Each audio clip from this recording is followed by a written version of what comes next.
Hello and welcome to my YouTube channel success tutorial for competitive exams. আগের দিন আমরা discuss করেছিলাম বিভিন্ন আন্তর্জাতিক পুরস্কার এবং সম্মান সম্বন্ধে। আজকে আমরা আলোচনা করব বিভিন্ন ভারতীয় পুরস্কার এবং সম্মানগুলো নিয়ে। তোমরা যদি আমার পূর্ববর্তী ভিডিওগুলো না দেখে থাকো তাহলে অবশ্যই আমার চ্যানেলটি ভিজিট করে পূর্ববর্তী ভিডিওগুলো দেখে নিও, যেখানে তোমরা পাবে বিভিন্ন ধরনের ইম্পর্টেন্ট ভিডিওস। এই ভিডিওটির পিডিএফ তোমরা ডেসক্রিপশন বক্সে পেয়ে যাবে। ডেসক্রিপশন বক্সে থাকা লিঙ্ক থেকে তোমরা এটি ডাউনলোড করে নেবে এবং ওটাকে প্রিন্ট করে নেবে।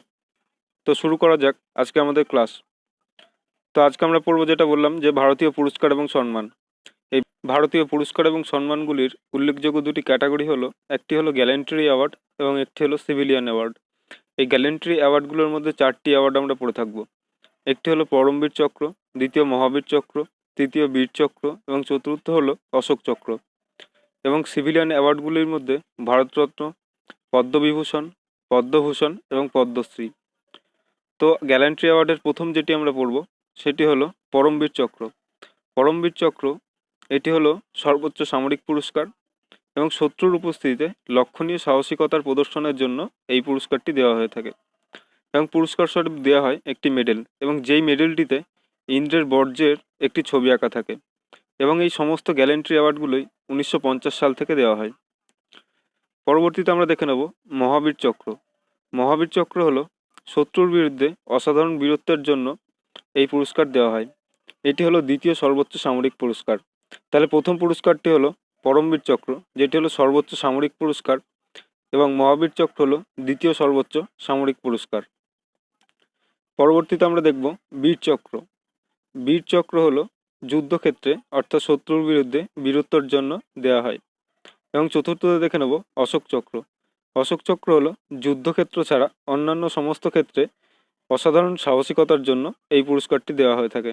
তাহলে টোটাল চারটি গ্যালেন্ট্রি অ্যাওয়ার্ডগুলির মধ্যে উল্লেখযোগ্য হলো পরমবীর চক্র, মহাবীর চক্র, বীর চক্র এবং অশোক চক্র।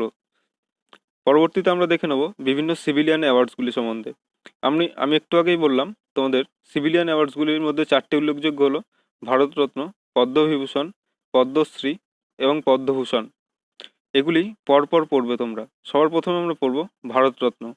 ভারতরত্ন হলো ভারতের সর্বোচ্চ অসামরিক ক্ষেত্রের জাতীয় পুরস্কার, অর্থাৎ ভারতের সর্বোচ্চ অসামরিক জাতীয় পুরস্কার হলো ভারতরত্ন। এই সিভিলিয়ান অ্যাওয়ার্ডগুলি দেওয়া হয় 1954 সাল থেকে, এবং গ্যালেন্ট্রি অ্যাওয়ার্ডগুলি দেওয়া হয় 1950 সাল থেকে। ভারতরত্নের পরবর্তী পয়েন্ট আমরা দেখে নেব যে সাহিত্য, শিল্প, বিজ্ঞান এবং জনস্বার্থ রক্ষিত কাজের ক্ষেত্রে ব্যতিক্রমী অবদানের জন্য এই পুরস্কার দেওয়া হয়। তাহলে কোন কোন ক্ষেত্রে এই পুরস্কারটি দেওয়া হয় সেটা তোমরা খুব ভালো করে পড়ে নেবে, যে কি কি সাহিত্য, শিল্প, বিজ্ঞান, জনস্বার্থ রক্ষিত কার্যের জন্য ব্যতিক্রমী অবদানের জন্য এই পুরস্কারটি দেওয়া হয়ে থাকে। 1977 সালে জনতা সরকার, যার যখন প্রধানমন্ত্রী ছিল মোরারজি দেশাই, তখন তিনি এই পুরস্কারটি বন্ধ করে দেয়। কিন্তু 1980 সালে প্রধানমন্ত্রী ইন্দিরা গান্ধী পুনরায় এই পুরস্কারটি চালু করে। প্রথম ভারতরত্ন প্রাপক হলেন চক্রবর্তী রাজা গোপালাচারী, স্যার সিভি রমন এবং স্যার সর্বপল্লী রাধাকৃষ্ণন, এবং সর্বোচ্চ তিনজনকে এই পুরস্কারটি দেওয়া হয়ে থাকে। প্রথম মরণোত্তর পুরস্কার প্রাপকের নাম হলো লাল বাহাদুর শাস্ত্রী। প্রথম বিদেশি অর্থাৎ পাকিস্তানি এই পুরস্কার প্রাপকের নাম হলো খান আব্দুল গফ্ফর খান। প্রথম আফ্রিকান পুরস্কার প্রাপকের নাম হলো নেলসন ম্যান্ডেলা। প্রথম শিল্পপতি যিনি হলেন JRD টাটা, যাকে ভারতরত্ন পুরস্কার দেওয়া হয়েছিল। এবং প্রথম ক্রীড়াবিদ হিসাবে ভারতরত্ন পান সচিন তেন্ডুলকর। সচিন তেন্ডুলকর 2014 সালে ভারতরত্ন পেয়ে থাকে, এবং সচিন তেন্ডুলকরের সঙ্গে স্যার CN রাওকেও এই ভারতরত্ন পুরস্কার দেওয়া হয়ে থাকে। পরবর্তীতে দেখে নেব পদ্মবিভূষণ। তোমরা এটি খুব ভালো করে এদের ক্রমটা মনে রাখবে। প্রথমে ভারতরত্ন, দ্বিতীয় হলো পদ্মবিভূষণ, তৃতীয় হলো পদ্মভূষণ এবং চতুর্থ হলো পদ্মশ্রী। তো পদ্মবিভূষণটি দেওয়া হয় 1954 সাল থেকে। এটি কি জন্য দেওয়া হয়ে থাকে?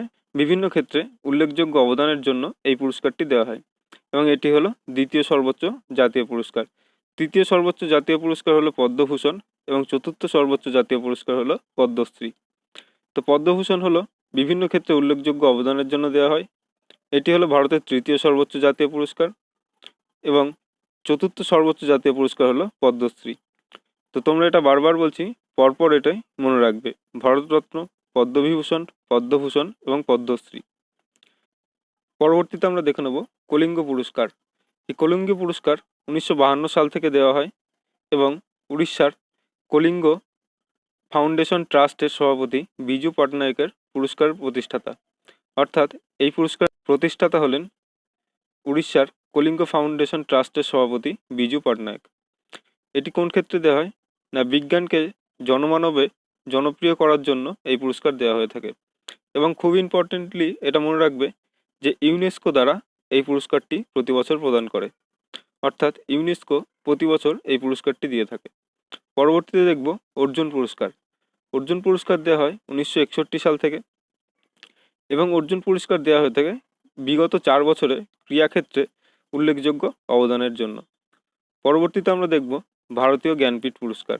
ভারতীয় জ্ঞানপীঠ পুরস্কারটি দেওয়া হয়ে থাকে 1965 সাল থেকে এবং এটি সাহিত্যে ভারতের সর্বোচ্চ জাতীয় পুরস্কার। তো এটি খুব ভালো করে মনে রাখবে যে সাহিত্যে ভারতের সর্বোচ্চ পুরস্কারের নাম কি, তখন সেটির সঠিক উত্তর হয়ে যাবে ভারতীয় জ্ঞানপীঠ পুরস্কার এবং এর প্রবর্তক হলেন শান্তিপ্রসাদ জৈন। পরবর্তীতে আমরা দেখব দাদা সাহেব ফালকে পুরস্কার। দাদা সাহেব ফালকে পুরস্কার ভারতীয় চলচ্চিত্রে সর্বোচ্চ জাতীয় পুরস্কার এবং এটি 1969 সাল থেকে প্রদান করা হয়। পরবর্তীতে দেখব নরমান বোরলাগ পুরস্কার। এটি 1973 সাল থেকে পুরস্কারটি প্রদান করা হয় এবং কৃষি বিজ্ঞানীদের অসামান্য কৃতিত্বের জন্য পুরস্কারটি দেওয়া হয়ে থাকে। নরমান বোরলাগকে বলা হয় ফাদার অফ গ্রিন রেভলিউশন এবং যদি বলা হয় ভারতে সবুজ বিপ্লবের জনককে, তখন সেটি হয়ে যাবে MS স্বামীনাথন। যদি নর্মাল বলা হয় যে সবুজ বিপ্লবের জনককে, তখন সেটি হয়ে যাবে নরমান বোরলাগ, কিন্তু যদি বলা হয় ভারতে সবুজ বিপ্লবের জনককে, তখন সেটি হয়ে যাবে MS স্বামীনাথন। পরবর্তীতে আমরা দেখে নেব দ্রোণাচার্য পুরস্কার। দ্রোণাচার্য পুরস্কার 1985 সাল থেকে এই পুরস্কারটি দেওয়া হয় এবং খেলাধুলার ক্ষেত্রে উল্লেখযোগ্য কৃতী কোচ অর্থাৎ প্রশিক্ষকদের এই পুরস্কারটি দেওয়া হয়ে থাকে। প্রায় সমস্ত পরীক্ষাতে এসে থাকে যে কোচেদের অর্থাৎ প্রশিক্ষকদের কোন পুরস্কারটি দেওয়া হয়, তখন সেটি সঠিক উত্তর হয়ে যাবে দ্রোণাচার্য পুরস্কার। পরবর্তীতে আমরা দেখে নেব রাজীব গান্ধী খেলরত্ন পুরস্কার। রাজীব গান্ধী খেলরত্ন পুরস্কার হলো ভারতীয় খেলাধুলায় সর্বোচ্চ পুরস্কার এবং রাজীব গান্ধী ট্রাস্ট এই পুরস্কারটি প্রদান করে। পরবর্তীতে দেখে নেব ধ্যানচাঁদ পুরস্কার। ধ্যানচাঁদ পুরস্কারটি 2002 সাল থেকে দেওয়া হয় এবং ভারতের রাষ্ট্রপতি কর্তৃক এই পুরস্কারটি প্রদান করা হয়। পরবর্তীতে আমরা দেখব শান্তিস্বরূপ ভাটনগর পুরস্কার। শান্তিস্বরূপ ভাটনগর পুরস্কার যে সমস্ত ক্ষেত্রে দেওয়া হয় সেই সমস্ত ক্ষেত্রগুলি আমরা দেখে নেব। প্রথম হলো জীববিদ্যা, রসায়নবিদ্যা, পদার্থবিদ্যা, ইঞ্জিনিয়ারিং, পরিবেশ বিজ্ঞান, গণিতশাস্ত্র এবং মেডিসিন। এই 7টি বিষয়ে শান্তিস্বরূপ ভাটনগর পুরস্কারটি দেওয়া হয়ে থাকে এবং মোস্ট ইম্পর্টেন্ট যে এটি CSIR অর্থাৎ সায়েন্টিফিক অ্যান্ড ইন্ডাস্ট্রিয়াল রিসার্চ এই পুরস্কারটি প্রদান করে। তো তোমরা মনে রাখবে CSIR কোন পুরস্কারটি প্রদান করে থাকে এবং আমি কিছুক্ষণ আগে বললাম ইউনেস্কো কোন পুরস্কারটি প্রদান করে থাকে। পরবর্তীতে আমরা দেখব তানসেন পুরস্কার। তানসেন হলো সঙ্গীত জগতে উল্লেখযোগ্য অবদানের জন্য মধ্যপ্রদেশ সরকার এই পুরস্কারটি প্রদান করে। এটি দেওয়া হয় 1980 সাল থেকে এবং শাস্ত্রীয় সঙ্গীতের ক্ষেত্রে এটি হলো আমাদের দেশের সর্বোচ্চ জাতীয় পুরস্কার। পরবর্তীতে আমরা দেখব সরস্বতী সম্মান। সরস্বতী সম্মান হলো 1991 সাল থেকে পুরস্কারটি প্রদান করা হয় এবং সাহিত্যে উল্লেখযোগ্য অবদানের জন্য পুরস্কারটি দেওয়া হয়। তোমরা এটা মনে রাখবে যে কোন কোন পুরস্কার কত সাল থেকে দেওয়া হয় এবং সেটি কোন কোন ক্ষেত্রে দেওয়া হয়। এই দুটি হলো খুবই ইম্পর্টেন্ট এবং কারা পুরস্কারটি দিয়ে থাকে। পরবর্তীতে আমরা দেখে নেব ব্যাস সম্মান। ব্যাস সম্মান হলো হিন্দি ভাষায় বিগত 10 বছর ধরে কবিতা, গদ্য সাহিত্যে উল্লেখযোগ্য অবদানের জন্য এই পুরস্কার দেওয়া হয়। পরবর্তীতে দেখব ইকবাল সম্মান।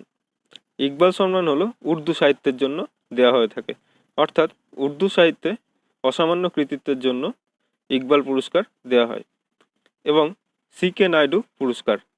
CK নাইডু হলো ক্রিকেট খেলায় উল্লেখযোগ্য অবদানের জন্য BCCI কর্তৃক প্রতি বছর এই পুরস্কারটি দেওয়া হয়। তাহলে BCCI কোন পুরস্কার দেয়, CSIR কোন পুরস্কার দেয়, ইউনেস্কো কোন পুরস্কার দেয়, এগুলি তোমরা খুব ভালো করে পড়ে রাখবে এবং তোমরা কমেন্ট বক্সে জানাবে যে ভারতরত্ন, পদ্মশ্রী, পদ্মভূষণ এবং পদ্মবিভূষণ এটি কবে ঘোষণা করা হয়ে থাকে। তো এই ছিল আজকে আমাদের ভিডিও। যদি তোমাদের ভালো লেগে থাকে তাহলে অবশ্যই আমার চ্যানেলটি সাবস্ক্রাইব করো, লাইক করো এবং বন্ধুদের সঙ্গে শেয়ার করো।